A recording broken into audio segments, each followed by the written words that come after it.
Pai do Senhor amado. Deus abençoe a todos. Estamos aqui hoje mais firmes para mais um capítulo de Filipenses. Vamos estudar capítulo 3. Mas antes de tudo vamos orar ao Senhor. Senhor Deus Todo-Poderoso, louvado e agradecido seja o teu nome, ó Deus. Obrigado pelo teu amor, misericórdia, zelo e carinho. Ministra os nossos corações através do teu Santo Espírito, que o homem seja bem um instrumento de tuas mãos. Toda a honra e glória pertence somente a ti, ó Deus. Abençoe cada um que está ouvindo esse estudo bíblico, que o possa estar dando mais entendimento a todos nós. Pedimos e agradecemos em nome de Jesus. Amém. Então, mas vamos lá.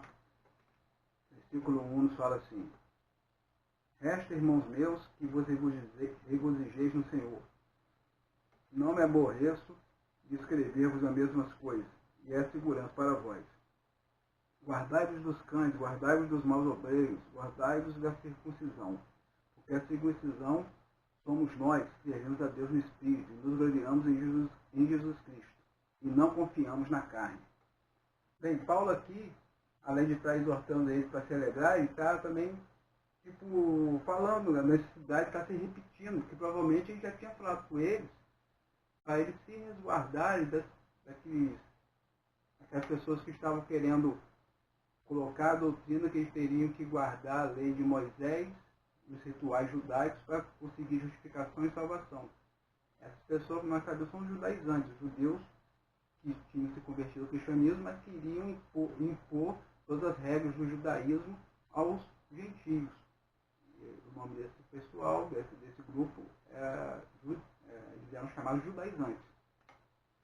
Então, o Paulo estava falando para eles se resguardarem deles, se protegerem desses homens.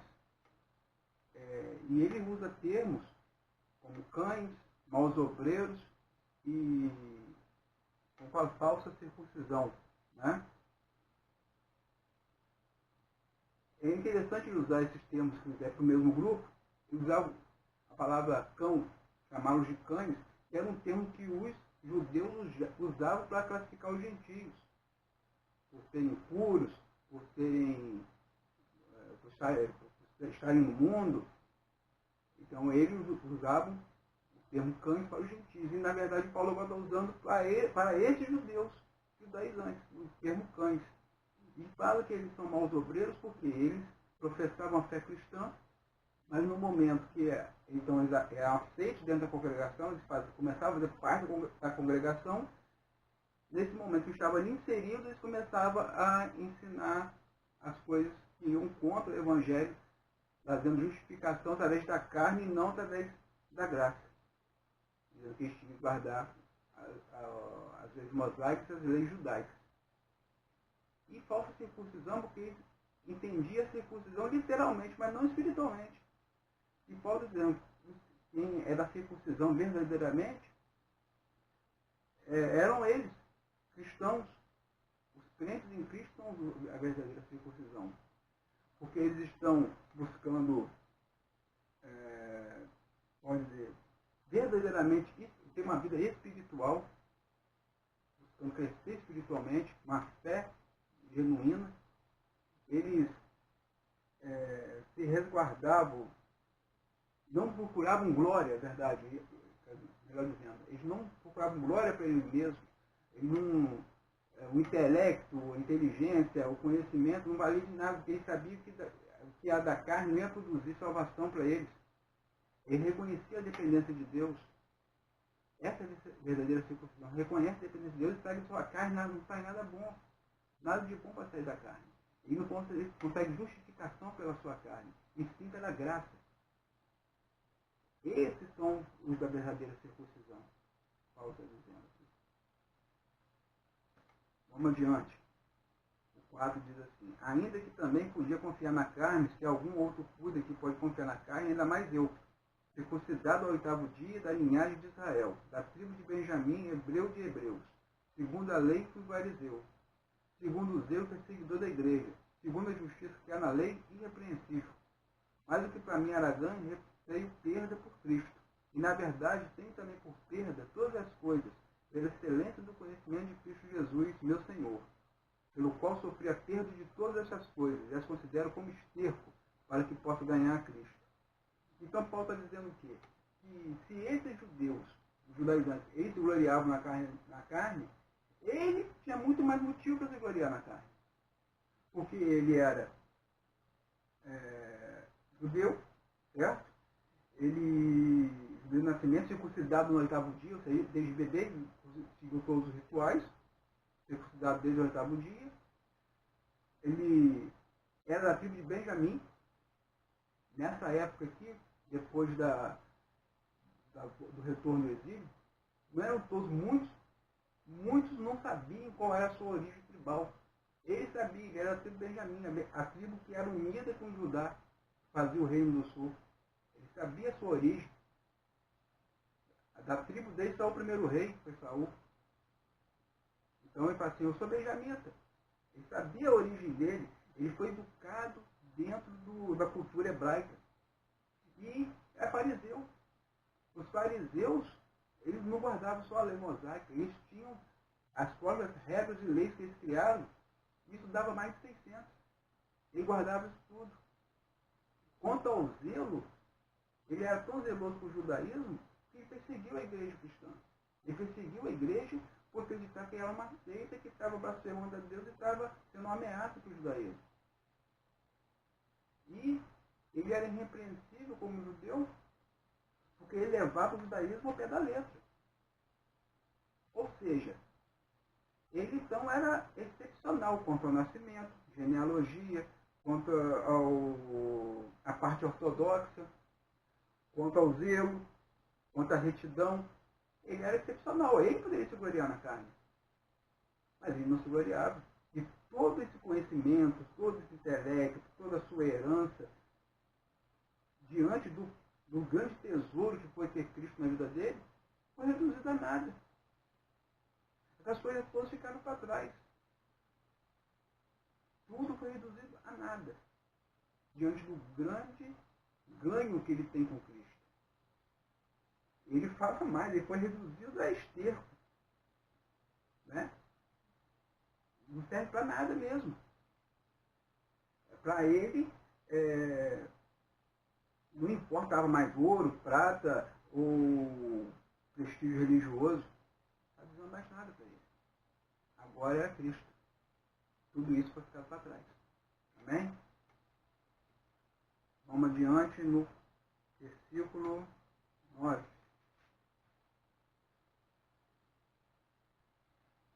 E seja achado nele, não tendo a minha justiça que vem da lei, mas a que vem pela fé em Cristo, a saber, a justiça que vem de Deus pela fé, para conhecê-lo e a virtude da sua ressurreição e a comunicação de suas aflições, sendo feito conforme a sua morte, para ver se de alguma maneira eu posso chegar à ressurreição dos mortos.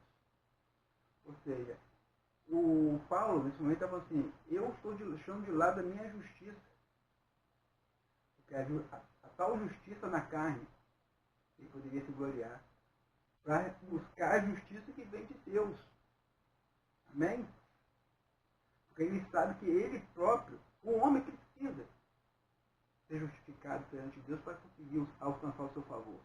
O homem precisa dessa justificação. Mas a carne em si não consegue fazer. Não consegue produzir essa justificação. Então Deus, pela sua graça, ele oferece essa justiça, essa justificação a todos aqueles que recebem o Senhor Jesus como Senhor e Salvador. Amém?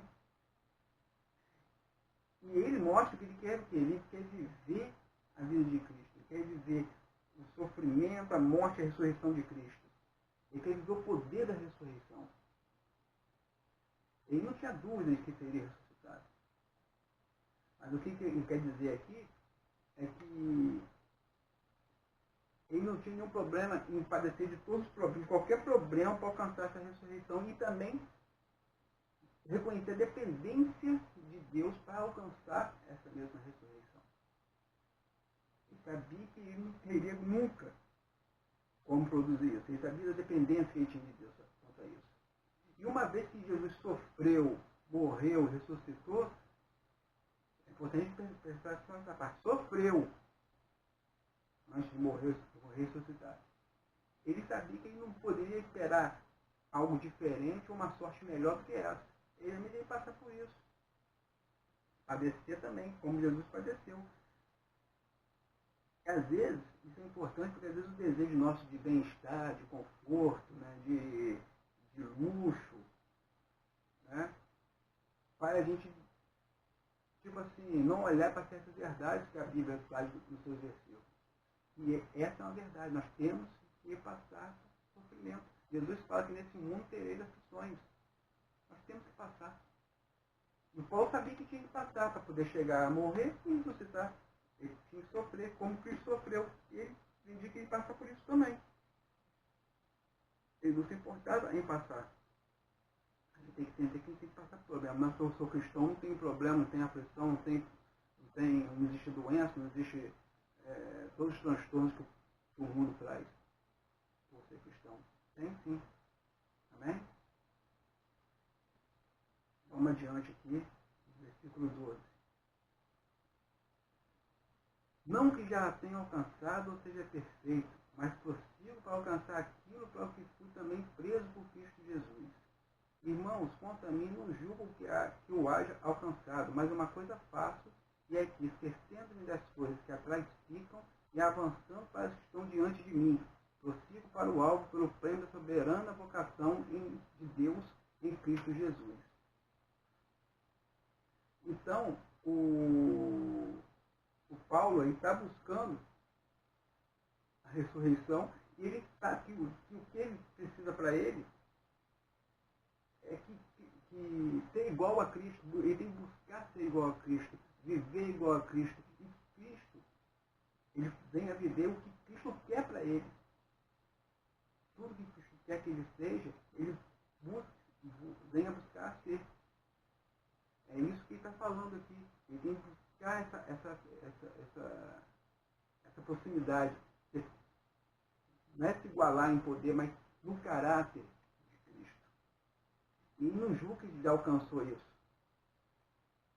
Mas ele está lutando para isso. E como que ele luta para isso? Ele esquece o que ficou para trás. E ele está correndo atrás de sua santificação, de buscar um caráter cristão na vida dele. Um caráter de Cristo na vida dele. Ele deixa as coisas para trás. Tanto as ruins como as boas. Se eu for pensar nas ruins, ele foi perseguidor da igreja. Muitos morreram nessa perseguição.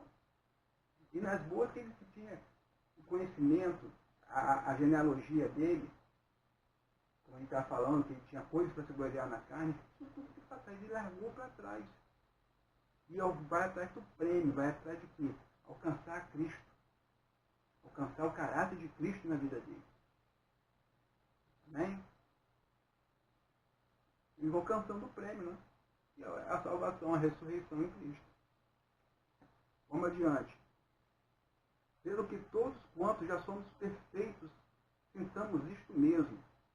E se sentis alguma coisa de outra maneira, também Deus vos revelará. Mas naquilo a que já chegamos, andemos segundo a mesma regra e sintamos o mesmo. Quando ele está falando aqui ser perfeito, ele está sendo perfeito ser pecado. Ele está falando ser perfeito ser maduro na fé. E que aqueles que estão maduros na fé, eles buscam cada vez mais o poder, o agir do Espírito Santo na vida deles. De acordo com o que ele vai aprendendo, vai conhecendo a palavra, quanto mais busca, mais aprende. E tudo isso que ele aprende tem que ser aplicado para a busca desse caráter cristão, dessa santificação. É isso que ele está falando aqui. E com todos aqueles que estão aprendendo, quanto mais aprende, tem que colocar em prática. De acordo com a verdade que já foi revelada para ele. Já foi toda a verdade para revelar para você? Não, toda vez que a gente lê a Bíblia, a gente conhece mais, a gente aprende mais. Ela é viva. Nós estamos sempre aprendendo.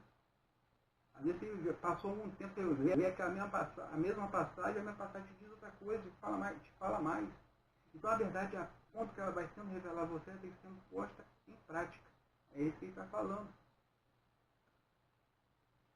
E isso é interessante porque muitas vezes as pessoas se acomodam, procuram um evangelho mais condescendente,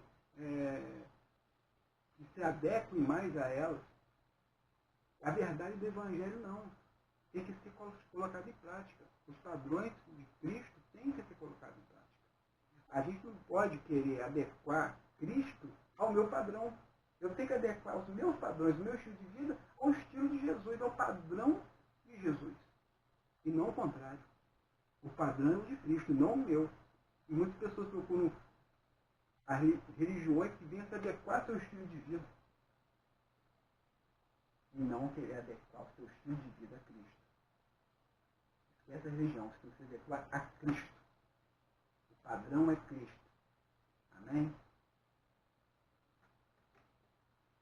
Vamos para 17. Sede também meus imitadores, irmãos, e tende cuidado, segundo o exemplo que tendes em nós, pelos que assim andam. Porque muitos há, dos quais muitas vezes vos disse, e agora também digo, chorando, que são inimigos da cruz de Cristo. O fim deles é a perdição, o Deus deles é o ventre, e a glória deles é para a confusão deles mesmos, que só pensam nas coisas terrenas. Então Paulo está falando aqui, vocês querem imitar, imitem a mim. Isso aqui não é falta moderna, não é falta de humildade dele. Ele está falando assim, imitem a mim, porque realmente eu busco ser imitador de Cristo. Eu procuro ter uma vida reta, uma vida devotada a Deus. Então, me imitem. Não me imitem como eu for seu padrão, mas me imitem porque eu imito Cristo. E passem a imitar também. E ele fala que não só ele tem esse estilo de vida, outros têm esse estilo. Outros têm esse comportamento. E que eles venham a servir de exemplo para serem imitados. Imitados em quê? Em buscar ser semelhante a Cristo. Certo? E ele também dá aqui, ele não fala só do que deve ser imitado, como o que deve ser evitado. Tem que se evitar as pessoas que estão no meio da congregação, que se confessam cristãs, confessam Cristo como Salvador, mas não tem um estilo de vida, não tem a vida condizente com essa fé que ele declarou. Ou seja, não dão testemunho. Certo? Não só não dá testemunho, como faz as coisas para procurar vanglória, procurar se glorificar, procurar um nome, procurar ter um nome, procurar vantagem própria. Entende? Ele falou, se guarde dessas pessoas. E ele fala que isso causa choro no Paulo. Chega a causar choro nele porque esse tipo de comportamento dessas pessoas, ele acaba com o nome da igreja. Ele vai contra o nome da igreja, vai contra o nome de Cristo. Tá? Ele vem começa a obscurecer a mensagem da cruz. E vem arruinar vidas. Quantos vão deixar de estar buscando a palavra do Senhor, vendo aquele comportamento que não é adequado, até para o padrão mundano. Até para o padrão mundano. Às vezes um cristão pode ter um comportamento muito, muito pior, muito mais errado que uma pessoa que não tem Cristo no coração, que não aceitou Jesus como Salvador. Porque aí está falando de moral, às vezes não tem um comportamento moral aceitado. Triste isso, mas acontece. Acontecia aqui. E Paulo está falando que se afasta desses aí. O caminho desses aí é perdição. É claro que se não se arrependerem, mudarem seu padrão de vida. Mas se não mudarem seu padrão de vida, é perdição. Porque geralmente está movido por orgulho, né? Por ambição. São sentimentos que a pessoa, quando tem, não procurar trabalhar para arrancá-los da carne, ela leva para a perdição. Ela procura as coisas terrenas, procura as vantagens para ela, coisas terrenas. Não são coisas espirituais, coisas de Deus. O caminho é perdição. É isso que ele está falando. Então, se afaste dessas pessoas. Não siga o exemplo delas. Para falar certo. Não siga o exemplo delas. Siga o exemplo desses aqui que buscam Jesus, buscam ter a face de Jesus, buscam ser imitadores de Cristo. Não essas que estão buscando só glória para o seu próprio nome, estão impulsionados por atitudes egoístas. Vamos adiante no 20, que nos fala assim. Mas a nossa cidade está nos céus, onde também esperamos o Salvador, o Senhor Jesus Cristo, que transformará o nosso corpo abatido para ser conforme o seu corpo glorioso, segundo o seu eficaz poder de sujeitar também a si todas as coisas. Bem, a cidade de Filipos, nessa época que era a colônia de Roma. E sendo colônia de Roma, os cidadãos dos filipenses, eles desfrutavam dos privilégios e da proteção de Roma. Eram considerados cidadãos romanos, apesar de estarem sob a autoridade local. Os cidadãos de Filipos, dessa cidade, eles eram filipenses, mas também poderiam ser considerados romanos por serem colônias de Roma. Então, o Paulo ele usa esse pano de fundo para explicar para eles que tem outra cidadania. Eles fazem parte da pátria dos céus, a nação dos céus, a cidade dos céus. Eles tinham a cidadania celestial. Eles faziam parte de outra pátria, com seus privilégios e sua proteção. É isso que ele está falando para os filipenses. E dessa pátria dos céus, retornará Jesus. Né? E quando ele retornar, ele vai dar a eles corpos gloriosos, semelhantes ao corpo dele, quando ele ressuscitou. Corpos que não estão sujeitos à deterioração e nem à morte. Corpos glorificados. E isso vai ser dado a nós através do poder de Jesus Cristo. O poder no qual todas as coisas estão sujeitas, estão subordinadas. E ele é soberano. Amém? Então, vocês têm uma outra pátria de onde vai vir o nosso Salvador, e quando ele vier, vai nos trazer, nos transformar, nos dar corpos glorificados, onde nós não morreremos mais e viveremos com ele a glória, na nossa cidade celestial, da qual fazemos parte, em Cristo Jesus. Amém? Então, amados, terminamos aqui. Semana que vem estudaremos capítulo 4, estaremos terminando o livro de Filipenses. Que Deus conceda a vocês uma semana de paz, semana de alegria, viver na presença dele, buscando cada vez mais a face do Senhor. Vamos orar? Senhor Deus, Todo-Poderoso, não há outro como tu. Só o Senhor é Deus. Obrigado, Senhor, por tudo que foi ministrado aqui. Obrigado pelo teu amor, misericórdia, zelo e carinho. Que a graça do Senhor esteja nos acompanhando todo dia. Perdoe nossas falhas, nossos pecados, Pai. Ajude-nos a sermos imitadores de Cristo, Pai. Nos mostre, nos ensine dentro da sua palavra, para que possamos aprender mais e pôr em prática em nossas vidas, alcançando o caráter de Cristo para nós. Muito obrigado por tudo, Senhor. Continue conosco, receba a nossa oração, em nome de Jesus. Amém. Amém, amados. Fiquem com Deus. Até semana que vem. Nós nos veremos aqui novamente. Tchau, tchau. Shalom. Shalom.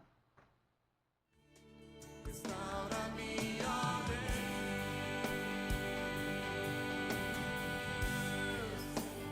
dá-me seu coração,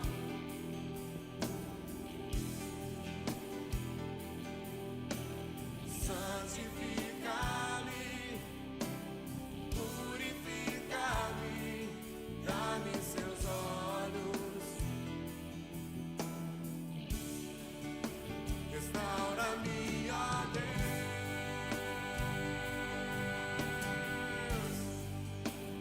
dá-me seu coração,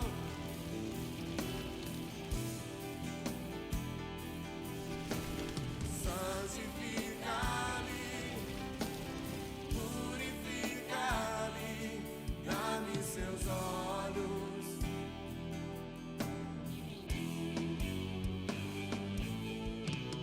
leva-me aos lugares da sua comunhão, restaura